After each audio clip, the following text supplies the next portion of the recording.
New Zealand जो कि Australia से 4000 किलोमीटर दूर है, जो कि लॉ ऑफ पीस के मामले में दूसरे नंबर पर आता है और साथ ही यह इसके खूबसूरती और ऑर्गेनिक फूड के लिए बहुत फेमस है। लेकिन न्यूजीलैंड की चौंकाने वाली बात यह है कि यह 80% खाली है। अब न्यूजीलैंड की 70% पॉपुलेशन इस नॉर्थ साइड में रहती है और उसके अंदर से भी 70 में से 50% पॉपुलेशन इस ऑकलैंड में रहती है। हम आज इस वीडियो में यही जानने वाले हैं। तो सबसे पहले इसकी लोकेशन की बात करें तो यह वर्ल्ड मैप के हिसाब से सभी कंट्रीज से बहुत दूर है। अब सवाल यह है कि इतने दूर आखिर इंसान गए क्यों? तो न्यूजीलैंड की ऑफिशियल वेबसाइट हमें यह बताती है कि न्यूजीलैंड को 1000 साल पहले बावरी लोगों ने डिस्कवर किया। ऑफिशियल डाटा के हिसाब से यह बावरी लोग 1300 BC के आसपास इस न्यूजीलैंड में माइग्रेट हुए थे और यहीं पर रहने लगे। सबसे पहले इस कुपे नाम के एक बावरी ने डिस्कवर किया था। इसके पीछे की कहानी भी बहुत इंटरेस्टिंग है।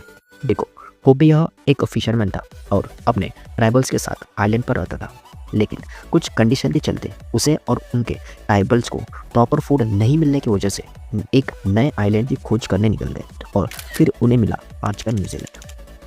और जब इन लोगों को पता चला कि इस जगह पर किसी चीज़ की कमी नहीं है, तो यह लोग इसी जगह माइग्रेट होकर सेटल होने लगे, क्योंकि आज से 1000 साल पहले न्यूजीलैंड पर कोई भी इंसान नहीं था।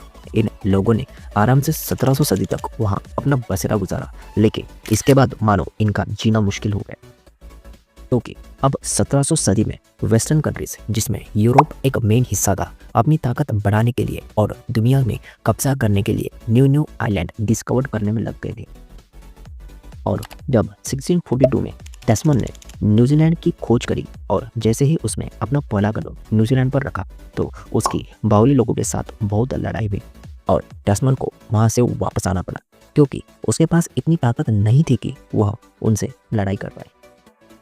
फिर से 1769 में और एक बार जेम्स कॉक नामक एक ब्रिटिश ऑफिसर के साथ इनकी एक बार और लड़ाई हुई, जिसमें बहुत सारे बावरी ट्राइबल्स मारे गए थे। यह वही दौर था जिस वक्त न्यूजीलैंड के बारे में पूरी दुनिया को पता चल रहा था। और अब अगली बार यूरोप 1800 सदी में एक डिटेल प्लान करके आया। उन्होंने वही किया जो भारत के साथ किया था। उन्होंने उन्हें ट्रेड और पैसों का लालच देकर वहाँ अपनी ट्रेड कंपनी सब बनाने लगे, जिसके बाद धीरे धीरे पूरे न्यूजीलैंड को अपने कंट्रोल में लेने लगे। उसके साथ ही ब्रिटिश ने उनके साथ एक ट्रीटी भी साइन करी, जिसका नाम था द ट्रीटी ऑफ वाइतांगी।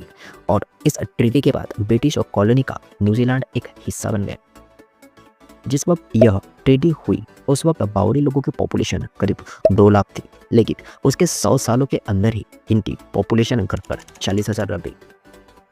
इसके पीछे का मेन रीज़न यह था कि ब्रिटिश जब न्यूजीलैंड में रहने लगे, तब वह अपने साथ उनके यूरोप के वायरसेस, बैक्टीरियास और कई सारे डिसीजेस लाने लगे, और जिस वजह से यह डिसीजेस उन बावरी लोगों को भी होने लगे, लेकिन उनकी इम्यून सिस्टम उन डिसीज से लड़ने के लिए बिल्कुल भी तैयार नहीं थी, जिस वजह से वह एक एक कर मरने लगे। उसके साथ ही ट्रीटी होने के बाद भी लैंड के ओनरशिप को लेकर बावरी और ब्रिटिश के बीच बहुत सारी कोल्ड वॉर भी हुई, जिस वजह से इस दौरान बहुत सारे बावरी मारे गए। ब्रिटिश गवर्नमेंट का फाइनली वहाँ पूरा कंट्रोल होने के बाद न्यूजीलैंड की डेवलपमेंट चालू हुई।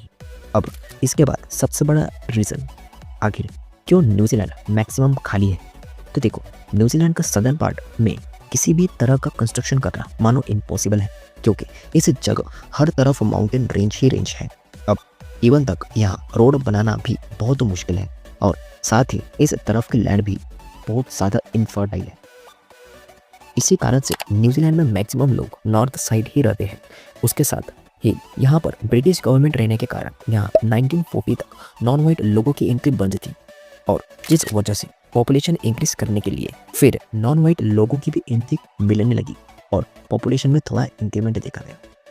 और आज के समय में न्यूजीलैंड की करीब 27% पॉपुलेशन अदर कंट्री की है, मेनली इंडिया, चाइना और फिलीपींस। न्यूजीलैंड चारों तरफ से ओशन से घिरा रहने की वजह से इस जगह बहुत सारी ग्रीनरी भरी बड़ी होती है, जिस वजह से यहाँ की ऑर्गेनिक फार्मिंग बहुत मशहूर है। आज एस्टिमेटली न्यूजीलैंड की पॉपुलेशन 50 लाख है, लेकिन ज़्यादा ग्रीनरी की वजह से यहाँ गोट और चिकन की संख्या 3 करोड़ के ऊपर है, और इस वजह से यह पूरी दुनिया में दूसरे नंबर में मीट एक्सपोर्ट करने वाली कंट्री है। यह वर्ल्ड की 16th सबसे बड़ी इकोनॉमी है। इसका मेन रेवेन्यू एग्रीकल्चर एक्सपोर्ट से आता है। और यह है वो कुछ बातें जो आपको न्यूजीलैंड के बारे में जाननी ज़रूरी थी। तो अगर आपको यह वीडियो पसंद आई होगी तो हमारे चैनल को लाइक और सब्सक्राइब ज़रूर करें, और ऐसे ही नॉलेज से भरे वीडियोस देखने के लिए हमारे चैनल को सब्सक्राइब ज़रूर करें। तब तक के लिए धन्यवाद।